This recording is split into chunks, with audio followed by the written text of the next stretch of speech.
We'll get. All right. Well, welcome everybody. It's our Connect to Collaborate on Wednesday. And today, it's all about what y'all want to talk about. So if there's anything you're struggling with, any of the trainings we recently had, just had Sean on yesterday, he and Blanca, and they do, some unique things with their clients. We can talk about that, or past trainings, or like I said, simply anything that's going on in your business that you want help with. We're here for that too. So who wants to kick us off? Anyone? Bueller. Hello. Yesterday was good. I do want to hit that a little bit. Yesterday, Well, I that think was you was interesting. going I to say don't know. something. I've just been out of the box forever. I love the way, Sean, the way they put some things together Yeah. for his past clients. I mean, that the services that he provides for them. Thought that was So, awesome. The buyer guide that he put together, the way he does all that, with and the closing gifts, the way they do that. It was just a unique thing that they've put together, and yeah. you just see how they've been able to just, maintain such a good business over the years. I mean, I thought it was pretty powerful. If you weren't on there yesterday, we'll have that training uploaded here in just a little bit. I think it's on the YouTube I think channel. it might be up. Is I it think it's on up? the YouTube channel. Yeah, I haven't got it over to the Freedom Team Workplace Okay. group, but it'll be there. So Yeah. definitely worth watching, guys. We talked about it. And for some of you who are new, Brad, I know you're new, getting started. Different people that haven't been in very long, but putting that vendor list together Yeah. is such a great way to kind of become like the go-to agent in your market in terms of like for your sphere and for your clients. To just it's not a waste of your time to go have coffee with electricians and heating guys and plumbers and just flooring people and landscapers and roofers and all that kind of stuff, and to put together a list of just trusted partners. It's what he called them. It's a great way to phrase it, to where your sphere, letting them know that you've got the hookups with great vendors, and to be able to get that out and maybe even put it as just an attachment in your newsletter every month or whatever you're doing like that. But to where 3 months from now, all of a sudden, the air conditioner is not working the way they want. And, oh, I got to call Brad. Brad's got the hookup for the AC guy. Brad, who do you recommend? Or they just, you become that person to them because you're putting it out there like that, and the way they've done that, just some unique stuff there. But it's a great thing to do as a realtor. Over time, you start building up that list. And if you're new, you can reach out to the realtors in your market. Who's your go-to Right. Who do you go electrician? And just go have coffee with them. Hey, I'm looking for referral partners. I'm new in the business and, want to get my list together of people that I can send out. And, hey, if you ever run across anybody looking to buy or sell, I'd love to be the person you think about, whatever. And you can start building those partnerships and those relationships. So over time, then they start paying for some of your marketing Right. because you're promoting them and sending them some business, and they can throw some money back your way to where now you're getting some of your ads paid, that kind of stuff with, Yeah. because you're promoting them and helping them out. So it's just, he had such a great program that he's put together with all Yeah, that. I would encourage you to, everybody who didn't go see it yesterday, go back and watch it. And like Jeff said, if you don't have local realtors that are willing to share their contacts, for fear that you're going to get them to be too busy and they won't have time for them or whatever, then just go on Google or go on Yelp or look at the reviews. Look for somebody who's got a lot of reviews that are highly rated. Same thing. Take them to coffee. Tell them what you're putting together. Tell them the program, that you're looking for reciprocal, right? Business with, with some ad cost or some ad spend. And he kind of walked through all of that, how he sets it up with his partners. So beyond that, I thought just what they do with their past clients is, like you said, Jeff, just out of the box. Yeah. Just some of out of the box, and how they give them the choice of gifts based on the price of the house, right? They don't just show up with a certain gift, right? Or one gift. It's not the same gift across the board. They give them a whole choice of different gifts that they get to choose from. And he was sharing some of his clients just get so excited at the beginning of the transaction, talking about saying, oh, I can't wait to be able to pick my gift out. I'm putting the links. The YouTube video is not up yet. It will be here in just a little bit. The YouTube guys that we have, they're working on that. But I did put the links in there to the buyer guide that he put together, Yeah. and the rewards page. It's in the chat. Great. So if you weren't on that yesterday, or even if you were and you want to just see kind of some of that what they're doing, Yeah, you can perfect. take a look at that right there. But yeah, I know Jim, you were on yesterday. I mean, I know we traded texts yesterday afterwards, but Absolutely. I know you thought it was really good. It was just some great stuff, just some unique things, Yeah, it was. It was extra, the add-on to just what you're doing as a realtor is huge Yeah. to present that at at a first meeting with a potential client. It's great. Yeah. Well, in your sphere, the biggest return you should have in your business, money wise, should be with your sphere. If you're working your sphere right, and we all have a sphere, whether you're new in the business or been around for 10 years. Yeah, you got your past clients in there, but at the beginning, they'll tell you, I mean, just you got to think about like, who do I know? If you've never seen one of those, and I could find it and put it in here as well, the memory jogger. It's like a list of who do you know that's an electrician, who do you know that's a hairstylist, who do you know that your accountant, like just teachers, and I mean it just kind of goes through the list of all these professions. Who would at least know me? I don't have to be best friends with them, but just they would know me by name somehow, some way. We know each other, and to just put those people into your database and to start doing some marketing towards them, just letting them know, hey, I'm a realtor now, and whatever. I'm happy to send you a market report, a monthly report, just different things you can do. Start, put out that vendor list to people. Just start providing some value to them. They can unsubscribe. Some of them will. That's okay. But if you're doing it right, we've had trainings on this where you're out there where the people are. You don't want to just be sitting in your home office all day working on things. Take that on a laptop and go sit at a coffee shop and meet people. Get in conversations with people. My very first deal came from being out where the people are, not in my office. I was in my office for a week. I'm like, nobody's going to walk into this office. I'm looking for a realtor. I mean, it just doesn't work that way. It didn't 20 years ago, and it definitely doesn't today. They're all going online, but you can meet people where you're out there where the people are, and you can be doing a lot of the stuff that you're already doing on your laptop, emails, phone calls, building your website, stuff like that. You can do it out, and you can intentionally find reasons to talk to people, and add those people into your database. What's one of the first questions they ask you when they find out you're a realtor? How's the market? That's what they ask. They all ask that. Always. And you can start talking about that, get in a conversation. Hey, if it would be helpful, I do a monthly market update. I send out to all my, my clients and stuff. I'm not going to hound you like crazy, but I'll add you to my list if you'd like. Here, let me, what's your name and number? Let me get you in there. And they Which can reminds unsubscribe. me, Jeff, of what the training that Russ did for us. Russ Lagan. He has this whole process when he meets people out and about, grocery store, wherever, and just chit chatting in the line, and they say, "What do you do?" And that's what he's, what does he say? He says, I'm a realtor. And then he really just tries to get their contact information and says, I send a monthly update report out on the market. Would you like me to add you to that? And so he's built his database of names over his career by doing that. And so he just collected names and emails out and about all day, every day, putting them in their database, sending them out that monthly update report. Yeah. We probably find that training too. I'll try to look. I just put a memory jogger in the message there. So that's just one memory jogger. There's all kinds of different ones that you can Google and find. But I'll see if I can find Russ's training that we're talking about and stick that in there too. Yeah.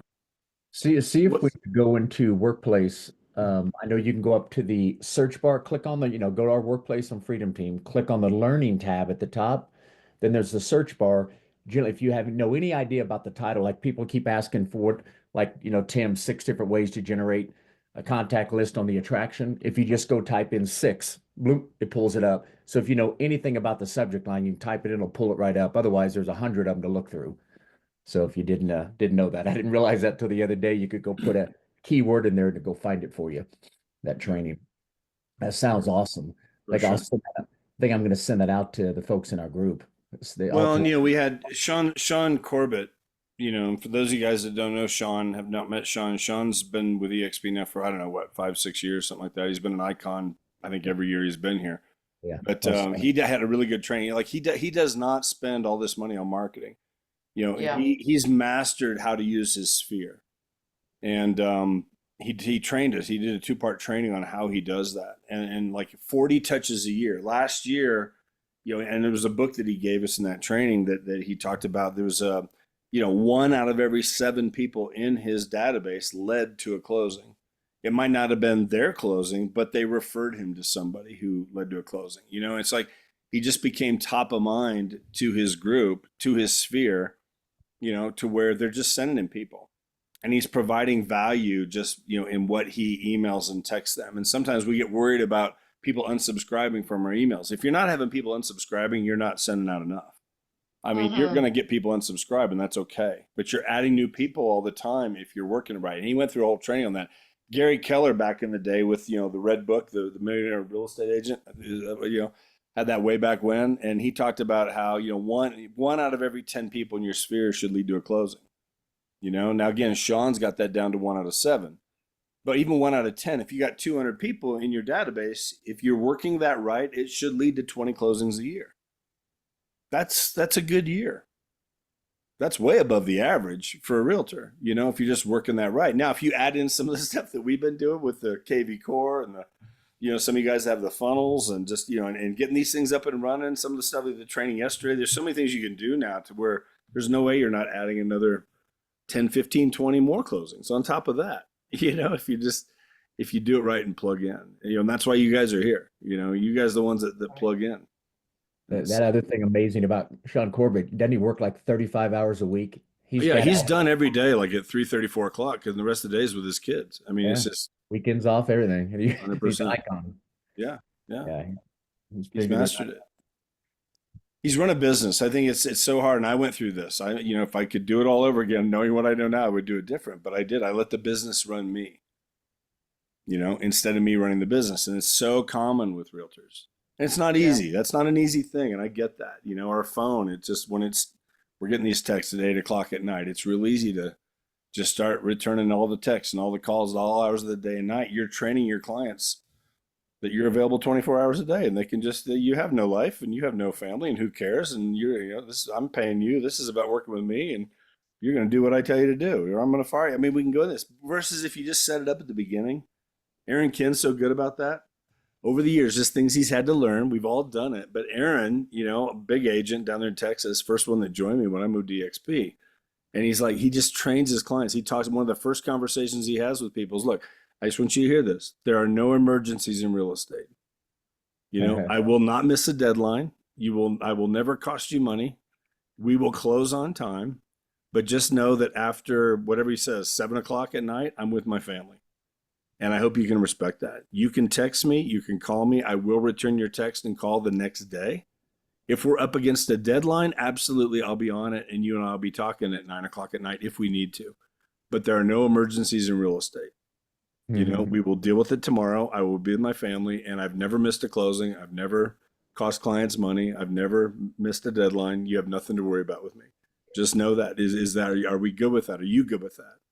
You know, and he's like, yeah, that makes sense. Yeah, you got a family, of course. You know, you got a life. We don't expect you to work 24/7. Like, here's their response versus just not having a conversation like that. And you return that call at 9 o'clock at night. Oh, well, you know, Rochelle's available at 9 o'clock at night. I can call whenever I want because she's just opened that door to say that that's how she works. Okay, great. You know, and then here's where that leads to: absolute total burnout. And resentment and bitterness and anger and frustration. And I mean, here's all the stuff that comes along with that when you don't treat it like a business and you just let them run your life. It's easy to do in this business. Oh, they're going to go work with somebody else. No, they're not. Just set it up right at the beginning and you'll be fine. You know, they'll respect it. They'll work with you, you know? It definitely will burn you out quick. 'Cause Yeah. I mean, you know, raising kids, I mean, granted, our kids are grown now, but, you know, when they were younger and everything, and then It's hard. like we take care of my mom too. So that's a lot on top of everything. But, you know, you know, just recently full-time real estate. I think 3 weeks now. So Yeah. it's trying to get back in the swing of things and Sure. everything. I kind of let Timothy take over everything while I was taking care of mom and everything. But Mm. so yeah, so I'm trying to build everything up and get back on track. Yep. You'll get there. Mhm. You will get there. So, am I saying your name right? Is it Lady? Lady? How do you say your name? Unmute yourself there, Lady. Can you unmute yourself? Bottom left, the Yeah. microphone. There you go. Yes, lady Lady. actually is like lady and gentlemen. Okay, lady. Okay. Spelling Spanish lady, but actually is lady as lady and gentleman. Okay. Okay. Mhm. Well, good to meet you. I see I saw your comment here in the chat that you're new to EXP in Miami, referral agent. So very cool. Welcome. Good to have you. Thank you. Welcome. Thank you. Definitely. I want to share this real quick. I saw this morning. Leo. Those of you who don't know Leo Prey, he was the number one Remax. He was the number one Keller Williams agent in the world, and he's now our CEO. Which I love that because, he's not a corporate guy. He gets the agents. But he posted this earlier today, 42 minutes ago. You can see this. And just to see this, I spend a lot of time with our top team leaders and top solo agents. The number one thing I always would talk about is their P&L and profit margin. Have you built a sustainable business model? There are questions I would ask any aspiring entrepreneur, seasoned vet, or your own management team on a regular basis. What is the customer acquisition cost per the business you are in? And that's key. What's the lifetime value of the customer? If you're in real estate, are you asking for referrals on a regular basis? Your SOI business, sphere of influence, should be the most profitable part of your business. What is your gross margin? What is your net margin? What is your cost of goods sold? These questions apply where you're a solo agent, a team leader, a small independent, a mega broker, or just about any type of business I can think of. In any market, profitability tells the real story. Then he goes on, he shows this chart from Mike Del Prete. Mike teaches up here at UC Boulder, I think it is. And anyway, but he speaks around the world, around the US with real estate. He's just an expert on real estate and stats. And he's a stat guy. And he's talking down here about, EXP, comes out on top as the most profitable brokerage in the United States with almost twice the operating cash flow as Compass, and just talking about, cash flow. And he's just talking about just building a sustainable business. But we have to do the same thing with our own individual businesses and think that way.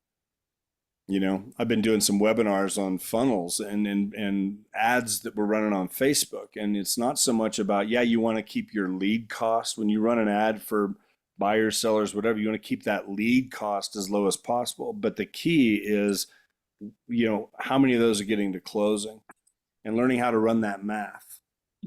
You might be at $3 a lead and bring in 100 leads, so it costs you $300. But if none of them lead to closings, then it just costs you $300. What is it actually taking to get that person to closing and to run those numbers? That's the key, that customer acquisition cost. So yes, keep your lead cost as low as possible, but what are the processes then to get them to the closing table where you actually get paid? So being able to run those numbers. So anyway, it was good to see that post this morning from Leo. It kind of goes into what we're talking about here a little bit, but it's kind of nice to see those numbers with EXP. And Mike Del Prete is not an EXP guy. I mean, he talks about all the different companies and everything. He's keynote speaker at a lot of big real estate conferences, Inman and all these different things. And the last couple of years, he's been very high on EXP because of the model and the way we're running things. So anyway. Who else has stuff going on?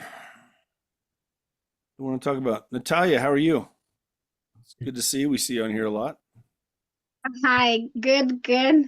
One other idea of meeting businesses and keeping in touch is maybe make like a folder and propose to businesses to advertise on your folders Ah, and then give away to your buyers. So like this, other businesses refer you and you refer other businesses. So you like doing a favor in between both to grow.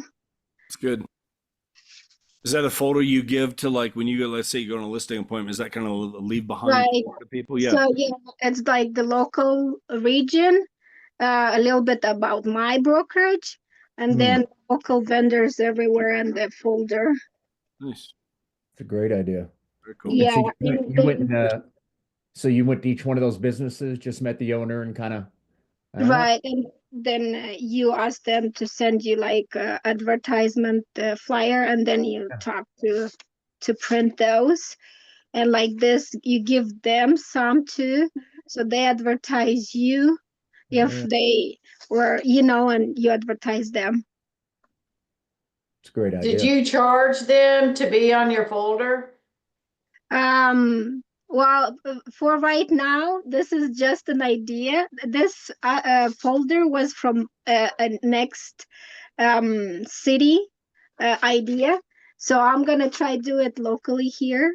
So I'm probably gonna find the cost and disperse a little bit the cost between us, so it's not so costly for me only to do it.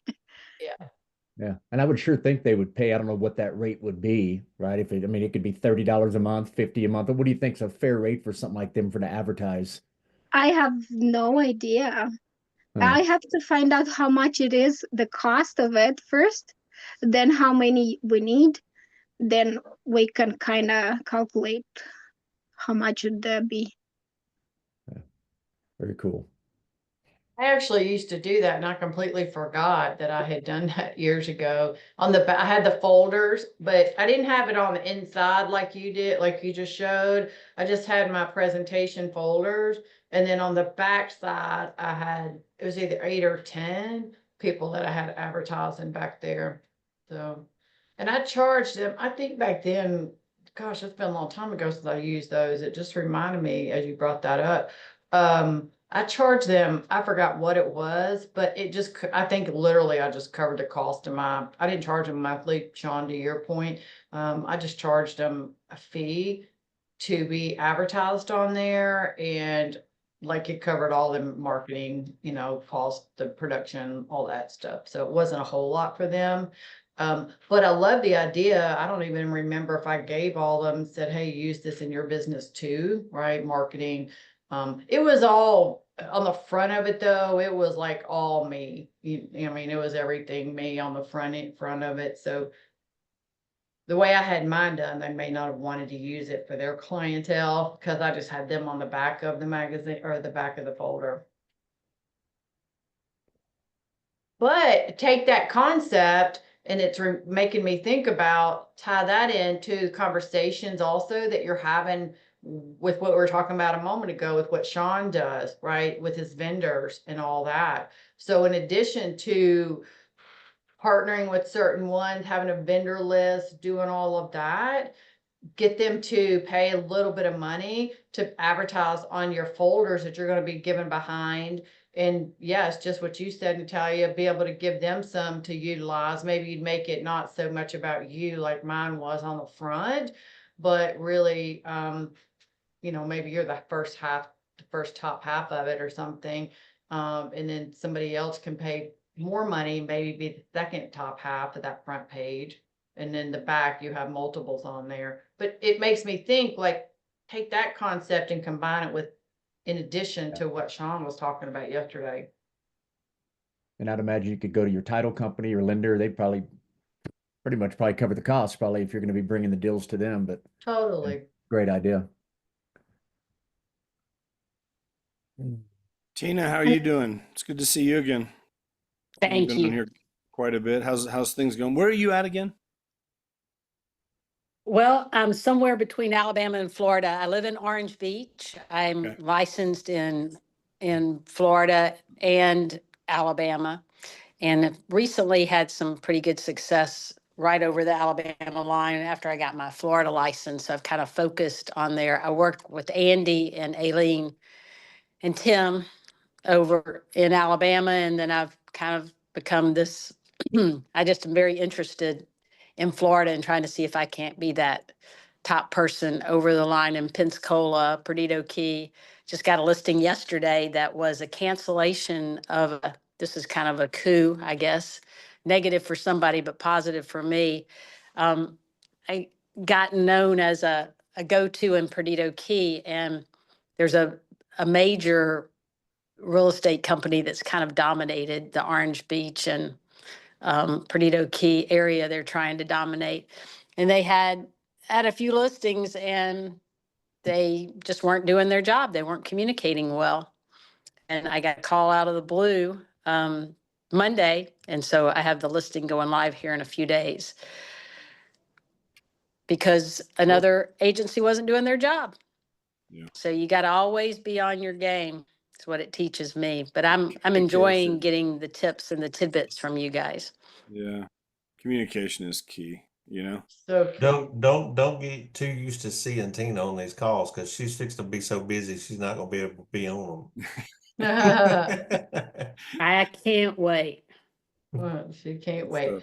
So, So question, I'd love to kind of talk about this and what y'all are doing. So talking about listings, Tina, for listings that sit there for a little while and sellers get antsy, what are y'all doing? Because it's always the realtor's fault that the home doesn't sell, right? It's always the realtor's fault. So what are y'all doing that talking about out of the box thinking and marketing and things like that?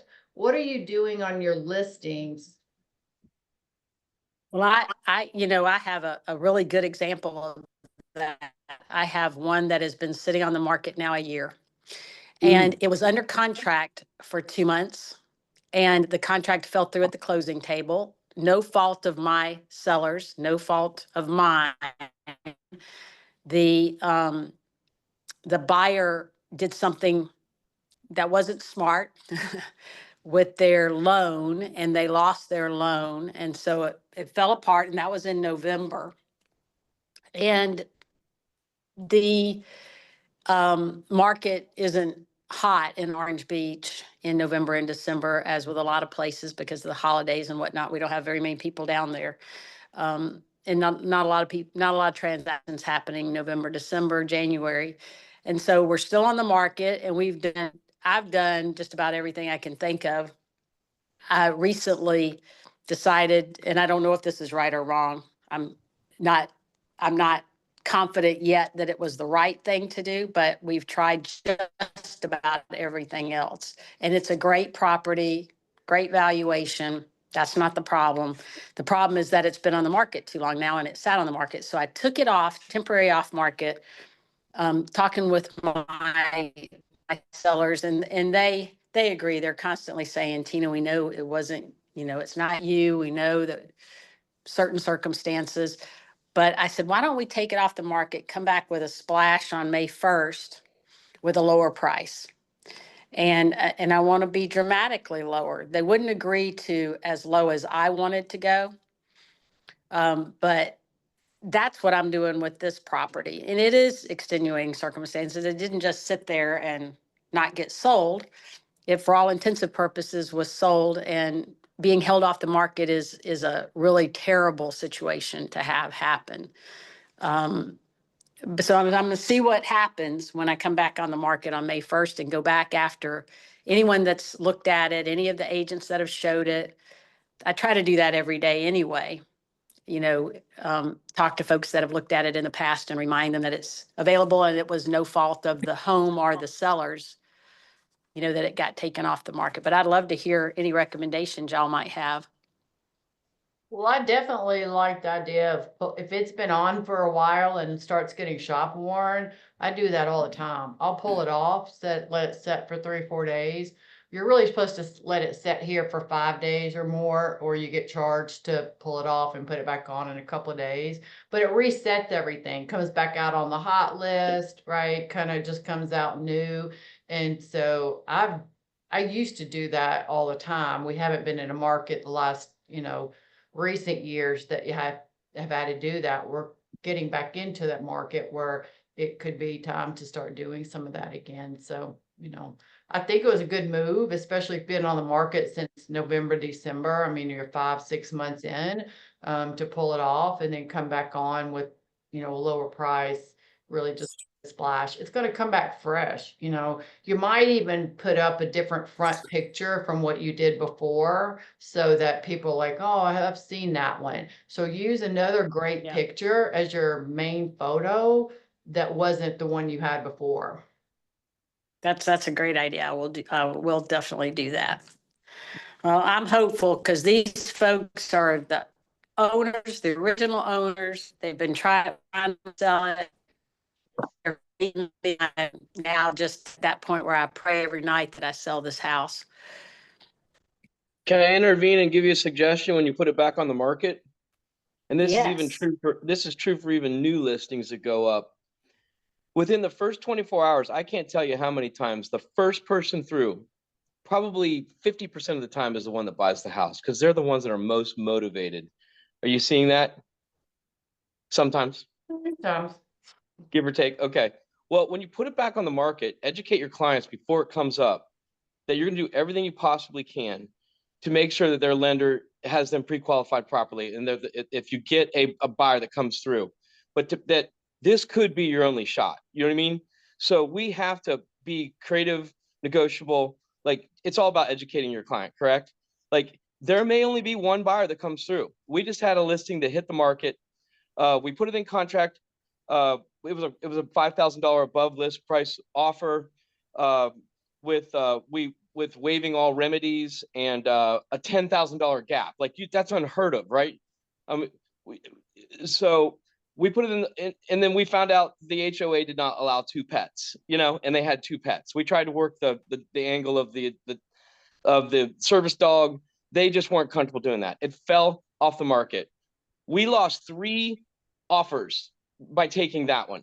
When I reached back out to every one of them, they had already bought a house over the weekend. This is just 3 days later. So we put it back on the market and we had one buyer come through. And I did play a little bit of hardball. Well, my client did a little bit. We talked about it, about like, we just know it's a great house. It's going to go back. Like, you got to talk strong and confidently to these agents that you're working with that are coming through again. Like, this is a great house, it's going to go back in contract with this new price point pretty quickly, so, bring your best, but just like, be that great agent that you are and communicate to your client. I mean, to the agent, to educate their buyer that this is a great property that they got to strike quickly on and give a solid offer at it, but we will look at anything, get that permission from your seller to be able to share, to do what you need to do to sell, do your job, sell that property, get it into Well, contract. these guys have been great. They do everything I tell them to do. They did take some time to come around to the price that I told them from the very beginning. So that was the one thing that they did negative in the beginning. It was overpriced and they wouldn't listen. I couldn't get them to listen. But it's priced well now. It's a great valuation. It's just tainted because it was off the market. People in Orange Beach think that thing related to flooding or hurricanes if a property doesn't go through. They don't realize, hey, it can happen for, even realtors don't seem to get that it can happen for no reason other than stupid buyers go do something with their credit or with their finances and lose a deal, which is exactly what happened. They were pre-qualified, pre-approved. All inspections had been done, everything had been done, appraisal, everything had been done, and they lost their financing, which, they lose their earnest money too, but big whoop, unless you want to sue them to go forward, which I guess could have been something that my sellers could have It sounds to me done. like, obviously, you're a great agent. You're doing everything the right way, but and that seller consultation up front is so important, as we all know. We just have got to, lay all the scenarios out, as many as possible, that until we're endless in providing all the things that could go wrong. I mean, not to be negative, but just let them know, prepare them up front for, what they're about to get into when this house hits the market, and give them a couple scenarios. And then when it hits the ground, be ready to, revisit those conversations you had and try to together educate. And then there's, like you said, there's things here that you just are unpreventable. You can go into contract and it can fall out because a buyer goes out and buys a car at the last minute or does something crazy. So there's those things are out of your control. And yeah, we just have to be the instrument. I love what my broker told me, and I'll stop talking. You are always the trumpet. You are not the person or the air blowing into it. You're not the sound coming out. You are always the trumpet. And so you have to be what they hired you to be. And that is that great agent that is strong in the process and doesn't get emotional and just helps guide them to the finish line. Hey, Tina, also what you might want to do, we did some training a couple weeks ago with Casey Anderson, and you need to go watch that training because just taking some of her advice, especially on a property like you have I there, watched you might want to that talk to training your as well. yeah, you might want to talk to your seller and take the Sentry lock box off the property and take any way so that they have to call you, make an appointment with you. You have to be there whenever they go through the property because this is kind of a special situation. And you and I know both, everybody knows, especially around here, that the buyer's agents, they're not trained to sell. Nobody's trained to sell. It's basically what they do is they walk in and they go, "Oh, you don't like the carpet in here? Okay, great. Well, there's another house down the street. I'll show you." And then they just take off and go to the next property. They don't try to sell that property. But if you're there, you can try to sell the property and go, "Well, if you don't like the carpet, I'm sure I could get the seller to do something about that or, whatever." So, but with you being hands-on and being there for every showing, it would make a world of difference. I guarantee it. Hey, Andy, that's Yeah. exactly what I told my sellers. I got my first listing and I took a lot of what Casey had said. And I said, we're not going to put a lockbox on. I'm going to be there for everything to make sure all the lights are on so I can sell this house. That's my job, is to sell it. I said exactly what you just said, what she said. We're going live probably Wednesday because I'm going to start taking and delivering 100 invitations to the neighborhood for a Friday night house party, just like she talked about. And then it will be open to the rest of the public Saturday and Sunday. And I'm gonna work my ass off to get this puppy sold. Yeah. So, Fantastic. yeah, but yeah, I took everything to heart that she said, and I thought, God, this makes perfect sense. And I even wrote down everything she said about, I'm inviting you. Haven't you ever been to, promised my seller I'd getting the highest and best price sort of a thing. So I'm hoping it's all going to work, but that's, especially with what's going on in the economy right now, kind of scares the crap out of everybody. Tina, one thing I'll say too is you said that your client didn't go where price-wise where you thought they should be, right? They wanted to be at a higher price. Initially, they refused. Initially, they set it higher, and we're now under what I had originally priced it at $599. They refused to go lower than $650. So that took the initial impact last year when we put it on the market. When it finally went under contract, it was at the price that it's actually listed at now. And again, so they know, they've verbalized, they know that they made those mistakes. I'm doing all these same things. I mean, I jump on every realtor that asks to show the property. I've marketed it. That can be a negative as well, because I did market it so well that a lot of folks have seen it so many times. Now I have to be careful, but I've got the verbiage where I've said, held off the market, under contract, due to no fault of the home or the sellers, the contract fell through. So I try to tell folks that, and those other marginal things I'm sure are, positives and negatives with the home. But, at this point, I'm going to try this splash out on May 1st and just try to jump on people as, if I think they're thinking about it. Yeah. So, well, what I was going to say is, I've used this all the time with my clients. When I'm listing a house or when I'm in a listing appointment and we're talking about price, and especially when we're far apart, from what I think and what they think and what they want to do. First of all, it doesn't help anybody to take an overpriced listing, right? Because what happens is it just sits there for months. And this is a line I say every single time. I'm going to give you my professional opinion about where I think we ought to be priced. And I usually give them a little bit of a range. But Mr. Seller, ultimately, the market's going to determine your price. It doesn't matter what you think it's worth. It really doesn't matter what I think it's worth. The market is going to be the one that dictates the price for your house. And I'm going to give you my professional opinion about where I think we ought to be priced and in this range. But the buyers are going to be the one to determine the price at the end of the day. And so they seem to understand that. And so if we're way far off, you know, if we're 25, 30, $50,000 off from, you know, what I think we should be versus what they're going to be. First of all, I'm not going to take a listing 50,000 more than what I think it is. I'm just going to tell them, like, or if I do, I'll say, okay, we'll give it 1 week. We're going to try your price for 1 week, because the most interest for your property is going to come in the first 10 days anyway. And we'll give it 1 week.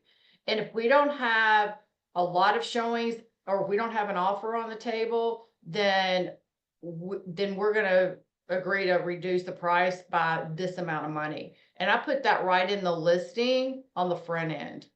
So I don't have to call them in a week. I don't have to, you know, say, hey, you're good for us to do this. It's already part of the listing agreement, and I've just lowered the price. And so if they're real insistent about a certain price and I think they're way off, then I just give it a short period of time, and I'll be like, okay, we're gonna, and I'm gonna do everything I can to get it sold for you for that price, because I want to sell your house for top dollar. But like I've said, the market's ultimately going to be the one to determine what the value and what the price is. And so that tends to work well because they can understand, they can comprehend that. And they ultimately agree that they realize it is the market. It's important to have those conversations. I want to share this. I on put it the in front the end. Yeah. I put it in the chat, but this was on Keeping Current Matters last week. They had this and had a blog about this, but this is so key. If you guys want to download this or, you know, add some of this into your listing presentation, whatever, but pricing is so key, you know, and one of the things we're seeing right here, you know, again, you know, look at the number of price drops, you know, that have happened, you know, I mean, it's the numbers are high. Because sellers are still back in 2 years ago. Here's the price. Here's where I want to get, you know, and we're just not in that market anymore, you know. So, you know, common reason sellers overprice their homes, not paying attention to current market conditions. It's up to us to have that information, to be able to have that conversation with them, you know, to educate them on what's going on in the market, you know, pricing it based on what you want to make. The market doesn't work that way. The market doesn't care what you want to make. It doesn't care what you need to make to move to the next home. Whatever, it is what it is, you know. Leaving wiggle room for negotiation. We got to price it here because we're going to get offers down here. Look, I'd rather price it down here and bring you 10 offers that you reject than we priced up here and we sit here for 60 days and I can't bring you anything. If we get an offer, they're telling us that this is their favorite house out of everything they've seen. And now we can negotiate. They might start down here, yes, but we can negotiate on that. And if this is their number one choice, you know, we're going to work on trying to get this figured out to get them that home, you know, get them your home. But at least we're talking now. But if we sit here overpriced and we get, you know, a couple showings a month or a week and no offers for 3 months, I mean, number one is cost. Every month you're paying your mortgage. How much is your mortgage? Well, I pay, you know, $3,000 a month. You realize you're not getting that back at closing. Most of that's going to interest. Here's just the truth of it. Whatever. You're on the market for 3 months. That's $9,000 that you paid. We could have lowered the price $9,000 and had offers coming in and saved you that money. There's these conversations that you can have. But this graphic I thought was really good, you know, whatever, if you want to put some of that stuff in there. But just to share that, pricing is so key. Everything will sell at the right price. That's right. You can get rid of every objection when the price is right. I've had homes that back up to major busy streets, and yeah, it's going to sell for a little bit less than the home in the middle of the neighborhood, you know, whatever. And they think they're going to get the same price as that home in the middle of the neighborhood. No, you're behind a busy street. But once we get the price down where it needs to be, it will sell. It can be a dump and it'll sell, you know? Can I add to that? Yeah. So, you know, I think another question to ask is, so Mr. You want 800, Why do you want 800? You know, why do you need 800? How did you come up with that number? You know, and then what is your mortgage? You know, right now, do you have a mortgage? Are we, you know, okay. So you bought this house how many years ago? 3 years ago, and it's gone up 250,000 since you purchased it. So you bought it for 550, and you want 800, and educating them that, you know, the way things were going, yes, I know that everybody's been talking about how things have gone up and you've seen the numbers, but I mean, we took a 10%, 15% drop here recently, you know, across the board in real estate. But maybe one of the reasons that they need 800, we have this exact example. We have a client that is in the process of building a new build, and the new build has taken over a year and a half to be constructed. And now we know why they want 800, because you know, the cost of building the new home continued to go up and up and up, you know. But it's unfortunate because we had a lot of conversation this past week before we put this listing up on what the price is that we're going to come in at, and we just really had to help them understand that what we're talking about here, that the comps just aren't showing 800. The market's going to tell you what it is once you get it up, and maybe that conversation of, like, we eventually got it down to around 775. If we would have went at 800, I mean, and because if they wouldn't have budged, it would have been really difficult. I don't, if the people that we would have said, the people that come through, you know, we're going to know real quick in the first couple days if we list it at this price. If it's crickets, you don't get any feedback or anything, I mean, I'll do my best to reach out to every agent to try to figure out, you know, why it is they didn't want to make an offer, and get back with you on all the feedback. But I'm already going to tell you right now, the market comps are showing that it's not going to, this is what's going to happen. So we had several conversations, and they just had to eventually come to the realization that they really did need to lower the price point when they listed it. So we're still a little bit higher than what the comps are showing, but at least we're in the ballpark, and we've had that. I like what you said, Kathy, about how after they list it, that you've already got points that you'll drop it to on certain dates. I love that. Yeah. I think sometimes having that conversation, Mark, like finding out, like tell me what do you need? Like I don't know. Why are you moving? Well, we're selling our house. We want to get closer to the grandkids. We're moving to, you know, Illinois or whatever. And okay, so let's talk. What do you need to make that move? Well, we need to sell the house for 800.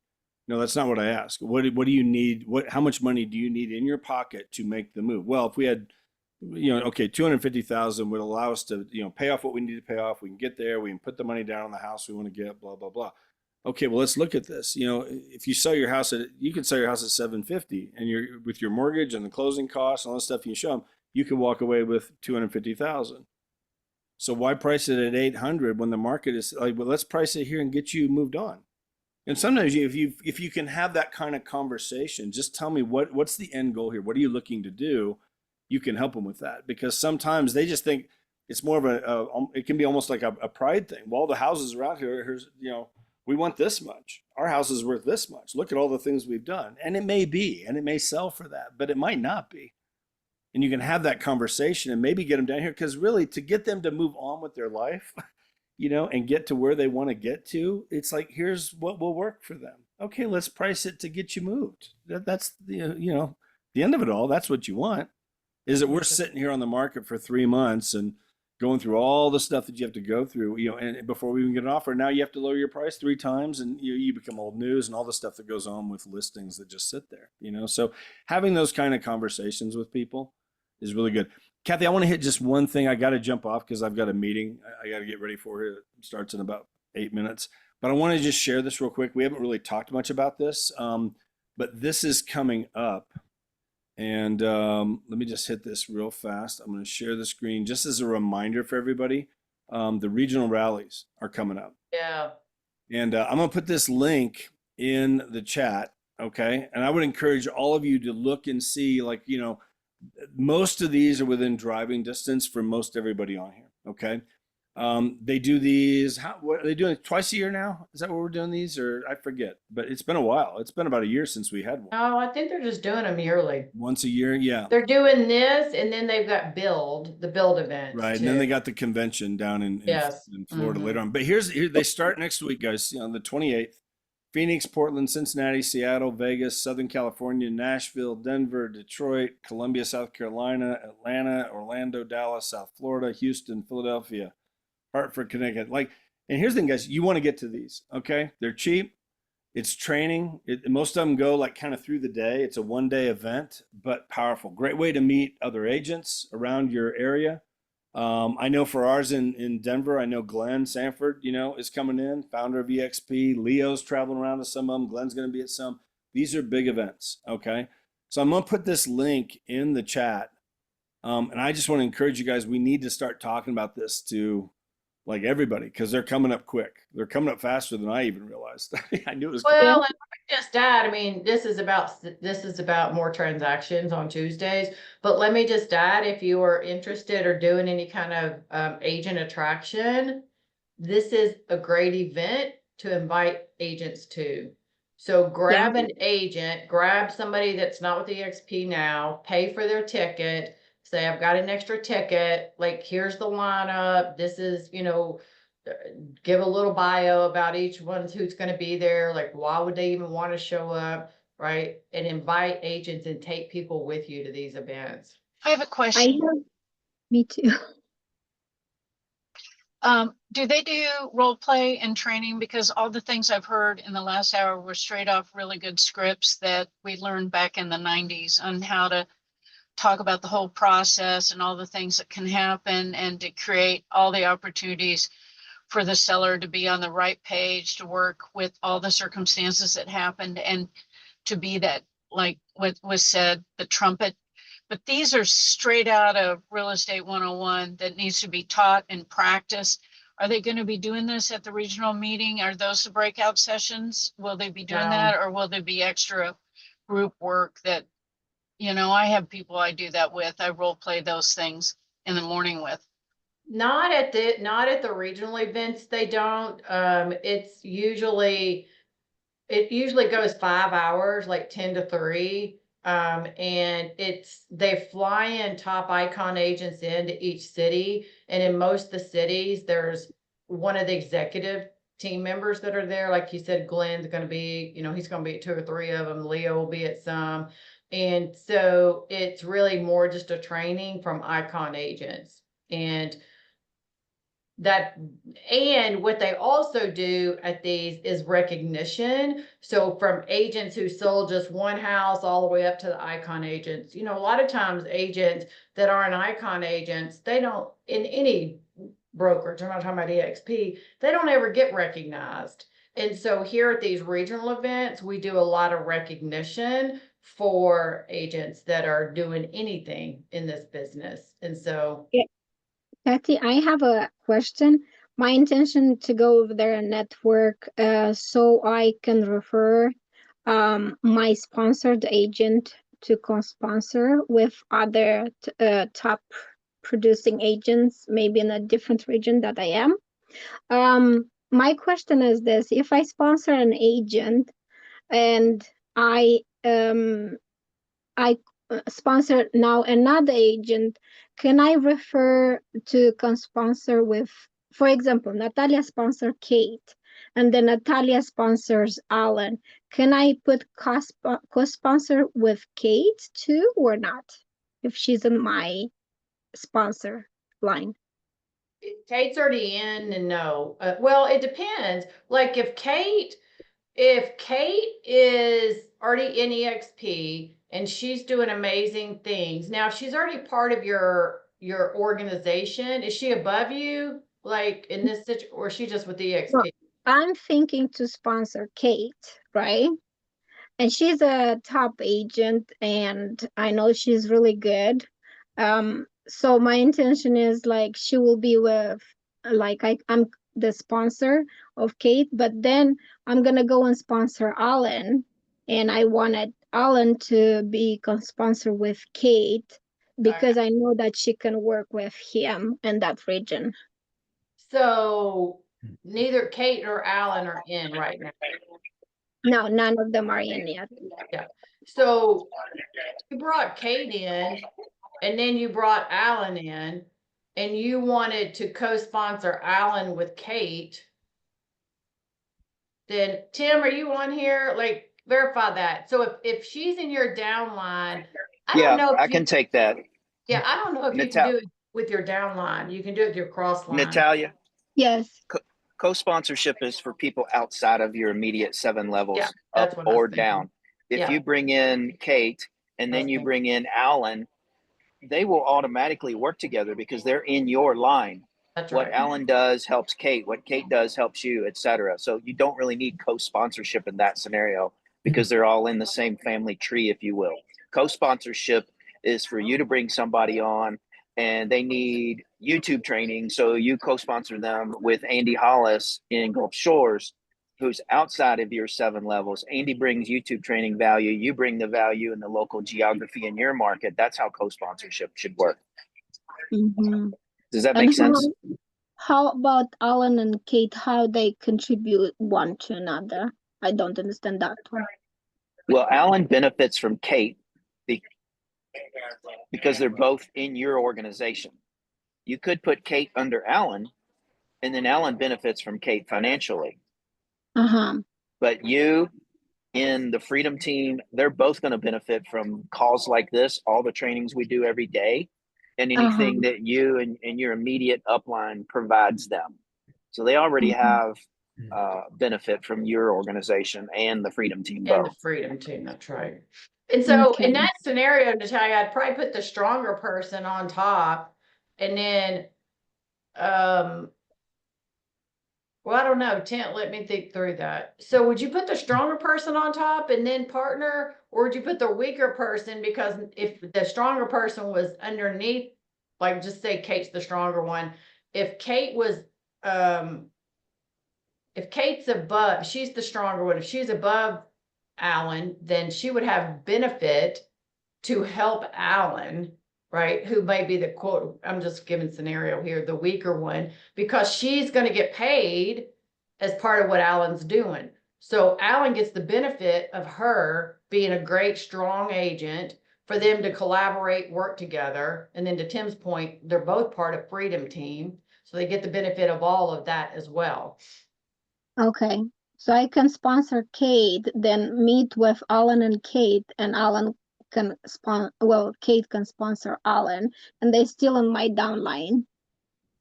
You right? could do it that way, or you could just sponsor Alan and they're still both in your downline. You could sponsor both of them and they're still in your downline. Because I'm that's like, right. If you sponsor them separately, then they don't really have the benefit together. Right. So if you sponsor them separately, then they don't have the benefit together. Yeah. Okay, sounds good. Thank you for clarifying this for me. Tim, anything you want to add on that? No, I think we've covered it. I just think it's important. You know, every scenario is going to be different. You know, co-sponsoring shouldn't even be talked about unless there's a value that another person in EXP can provide that you can't. That's right. And that's when you bring in a co-sponsor. Yeah. Yeah. I mean, if they're in the same market, they have the benefit to work. They would have benefit to work together anyway. You know, like, hey, let's just collaborate together. We're both, you know, here in the same market. We're both with EXP. We're both part of the Freedom Team. Yeah, well, I'm in a different market and they are in the same market. That's why I'm thinking to make that connection between them. Yeah. Yeah. All right. Well, we're a little bit after the hour. So thanks for being here, everybody. And we'll have this recording up as well. But tomorrow, Eric or we'll be on talking about it being open forum, for agent attraction. So same time, same link. If you're doing agent attraction, come Kathy, tomorrow. Eric Yeah, is not on tomorrow. You're that'll filling be in for me him tomorrow. Yeah. So, yep, The I'll be female doing Eric. that along with a few of us. So, come back tomorrow. We're going to talk about agent attraction. Thank you, guys. All right, Thank you. everybody. Have a great day. You too. Bye-bye.